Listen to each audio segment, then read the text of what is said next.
আসসালামু আলাইকুম। আশা করি সবাই ভালো আছেন। আমরা এই মুহূর্তে আছি উত্তর গজারিয়া দারিয়াপুর রোড, ভোটঘর, কালিয়াকৈর, গাজীপুর। তো আমাদের আজকের যাত্রা ময়মনসিংহ নেত্রকোনা। সেখানে উদ্দেশ্য হলো মিজানুর রহমান আজহারির একটি ওয়াজ মাহফিল রয়েছে, আমরা সেখানেই যাব। সেই উদ্দেশ্যে আমরা ভোর 6টা বাজে রওনা করলাম এখান থেকে। তো আমরা যাচ্ছি, পুরো ভিডিওদের সাথেই থাকবেন, আশা করছি ভালো লাগবে। তো আমরা আছি ড্রাইভার সহ 8 জন। তো এই মুহূর্তে সকাল সময় 9টা, সাড়ে 9টার মতো বাজে। তো আমাদের খুব ক্ষুধা লাগছে, সবাই অনেক ক্লান্ত গাড়িতে বসে থেকে। মোটামুটি 3-4 ঘন্টার মতো জার্নি করছি। এখন রাস্তার কাছে একটি ছোট হোটেল দেখলাম, ছোট হোটেলে আমরা এখন ব্রেক করে দাঁড়িয়েছি, কিছু খাবার নাস্তা পানি করব।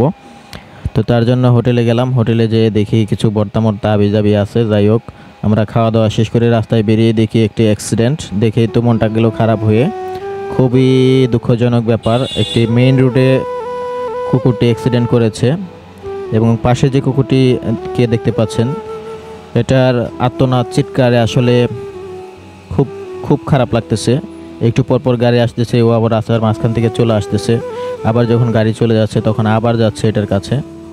আসলে যে চলে যায় সে তো যায়, যে থেকে যায় শুধু কষ্টগুলো তারই থাকে।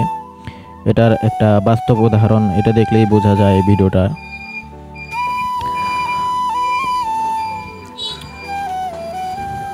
কুকুরের এমন পরিস্থিতি দেখে আসলে মনটা খুবই খারাপ লাগতেছিল, কিন্তু কিছু করার নাই, কী বা করার। এই কুকুরটাকে কেউ রাস্তা থেকে বের করে দিলেও মোটামুটি ভালো হতো, কিন্তু সবগুলো গাড়ি যাচ্ছে এটার উপর দিয়ে যাচ্ছে, সাইড দিয়ে যাচ্ছে, কিন্তু এটা কেউ দায়িত্ব পালন করতেছে না। যাই হোক, আমরা এখানে এটা দেখার পরে চলে যাচ্ছি আমাদের যেখানে যাওয়ার কথা ছিল সেখানে না যেয়ে। গাড়ির মধ্যেও আসলে শয়তান আমাদের উপর ভর করেছিল, কিছু করার নাই। এখন আমাদের সিদ্ধান্ত পরিবর্তন করে, যেহেতু মিজানুর রহমান আজহারির ওয়াজ মাহফিল শুরু হয়ে গেছে, আমরা ওখানে গেলে আর সিরিয়াল পাবো না, বসতে পারবো না। এটা বুঝতে পেরে আমরা আমাদের সিদ্ধান্তকে পরিবর্তন করে সেখানেই নেত্রকোনা, এই লোকেশনটা হচ্ছে আপনার বাংলাদেশ বর্ডারের একদম শেষে এবং ইন্ডিয়া বর্ডারের শেষে। এটা কমলাকান্দা বলে, কমলাকান্দা, ময়মনসিংহ, নেত্রকোনা। তো এটা হলো বাংলাদেশের শেষ বর্ডার, তারপরে হচ্ছে ইন্ডিয়া। তো আমরা এখন সেখানে যাব, পাহাড় দেখব। বাংলাদেশ থেকে আসলে ইন্ডিয়ার অনেকটাই উঁচু, যে কারণে পাহাড় বলি আমরা, কিন্তু তাদের দেশটা আমাদের বাংলাদেশের থেকে অনেকটাই উঁচু জায়গা। আর আমাদের দেশ থেকে দেখা যায় তাদের দেশটা পাহাড় আকাশের মতো হয়ে গেছে, কিন্তু তাদের দেশ থেকে যখন আমাদের বাংলাদেশকে দেখা যায়, আমাদের বাংলাদেশ তো আরও সুন্দর দেখার কথা। আমরা যেমন তাদের দেশটাকে পাহাড় ভেবে উপভোগ করি, তারাও আমাদের দেশটাকে মনে হয় আকাশ থেকে নিচে মাটি দেখছে।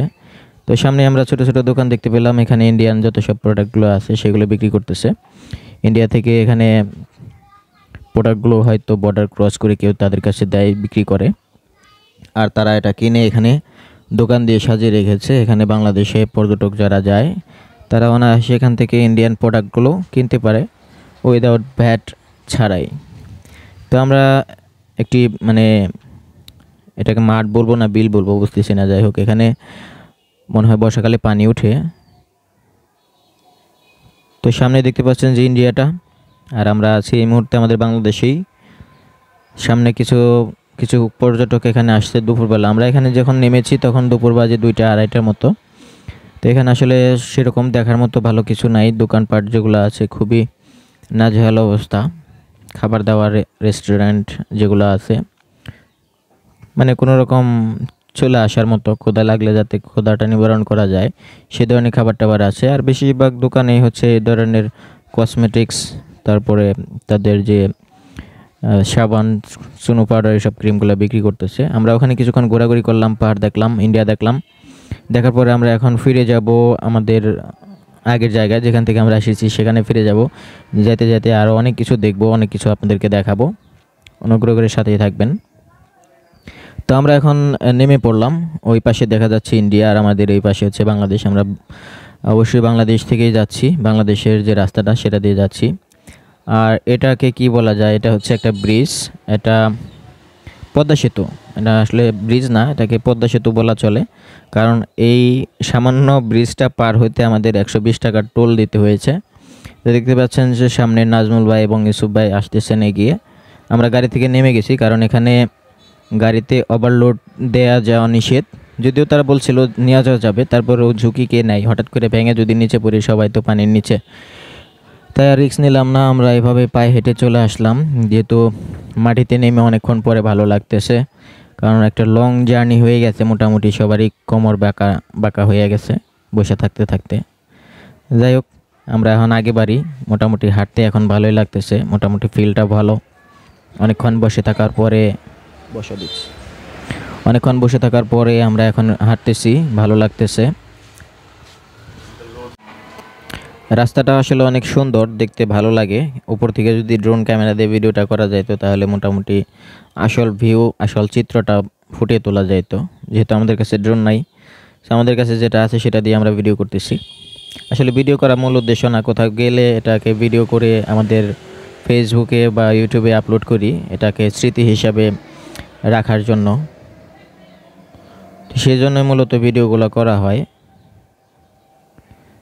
আর আমরা আছি এই মুহূর্তে, আপনারা দেখতে পাচ্ছেন যে বালি, পাথরের বালি, যেটাকে সিলেকশন বালি বলে। বিল্ডিং করার জন্য যেসব সিলেকশন বালি সিমেন্টের সাথে মিক্সড করা হয়, সেটা সেই জায়গা যেখান থেকে সমগ্র বাংলাদেশে সিলেকশন বালুগুলো সাপ্লাই দেওয়া হয়। এখানে পুরো জায়গা জুড়ে অনেক বিশাল একটা জায়গা দেখতে পাচ্ছেন, শুধু লাল দেখা যায় আশেপাশে, শুধু এরকম সিলেকশন বালির টুকরাগুলো, ছোট ছোট বালির টুকরা। এগুলাকে ছাঁকনি দিয়ে ছেঁকে মোটামুটি যখন কাজের একটা উপযুক্ত হয়, তারপরে হচ্ছে এটাকে বাজারজাত করে বা বাজারে বিক্রি করে বা এখান থেকে বিক্রি করে। যাই হোক, এখানে মোটামুটি দুপুরে ঘোরাঘুরির পর তো মোটামুটি ঘোরাঘুরি করলাম রোদের মধ্যে ভালোই। এখন আমরা চলে যাব এখান থেকে, কারণ যদিও শীতের মৌসুম, তারপরে প্রচণ্ড রোদ গায়ে লাগতেছে। বেশিক্ষণ আর ঘোরাঘুরি করলাম না, দেখতে পাচ্ছেন আমরা যারা আসছিলাম সবাই একসাথে চলে যাচ্ছে এখান থেকে। আর এখানে একটা বড় ফুটবল খেলার মাঠ আছে, যদি এখন শীতকালের জন্য কোনো ঘাস আসলে সবুজ নাই, কারণ বৃষ্টিপাত নাই, সো ঘাসের কোনো সম্ভাবনা নাই। বৃষ্টি হলে মোটামুটি মানে পুরো মাঠটা একদম সবুজে ভরপুর থাকতো, সুন্দর দেখা যেত। যাই হোক, আমরা এখন বর্তমানে আছি সাদিয়া হোটেল অ্যান্ড রেস্টুরেন্ট। লোকেশনটা হচ্ছে ময়মনসিংহ জেলা, ডিস্ট্রিক্ট হচ্ছে ময়মনসিংহ। যাই হোক, এখানে আসার পরে আমরা দুপুরে কোথাও আমরা লাঞ্চ করতে পারি নাই। বাইরে যেগুলো আছে খাবার হোটেলে, যেমন রুটি, পাউরুটি, কলা ইত্যাদি খেয়ে মোটামুটি দুপুরে চলে গেছে। এখন রাত বাজে 10টা, সবাই অনেক ক্ষুধার্ত, তাড়াহুড়া করতেছি আমরা খাবারের জন্য। ভালো কোনো রেস্টুরেন্টও পাচ্ছিলাম না। তো আমরা শেষবার এখানে চলে আসছি। এখানে আসার পর একটা জিনিস খেয়াল করলাম, সেটা হচ্ছে তারা প্লাস্টিকের কোনো প্লেট ব্যবহার করে না, তারা খাবার পরিবেশন করে এই মাটির হাঁড়িগুলোতে। দেখতে পাচ্ছেন যে এটা একটা ইউনিক লাগলো আমার কাছে, বেশ ভালো, চমৎকার। তো আমরা এখানে খাবারগুলো দেখি, যদিও রাত হয়ে গেছে, অনেক খাবার নেই। এখানে ভর্তার আইটেম আছে অনেকগুলো, মোটামুটি ভর্তাগুলো অনেক ভালো টেস্ট করছি, সবগুলাই কম বেশি। নিচে আছে ডাল, সবজি ইত্যাদি, ধনিয়া পাতা দিয়ে রাখছে, গরুর মাংস, মাছ, বেগুন ভাজি। টায়ার্ড, কারণ সারাদিন জার্নি হয়েছে, মোটামুটি ভালোই ঘোরাঘুরি ভালোই করছি।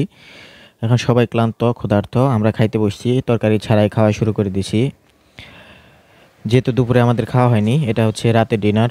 আমরা মোট 8 জন আছি, 8 জনে মোটামুটি ভালোই খেলাম, খাওয়া দাওয়া মোটামুটি ভালো, খাবারের টেস্টও মোটামুটি ভালো, বেশ ভালোই লাগলো।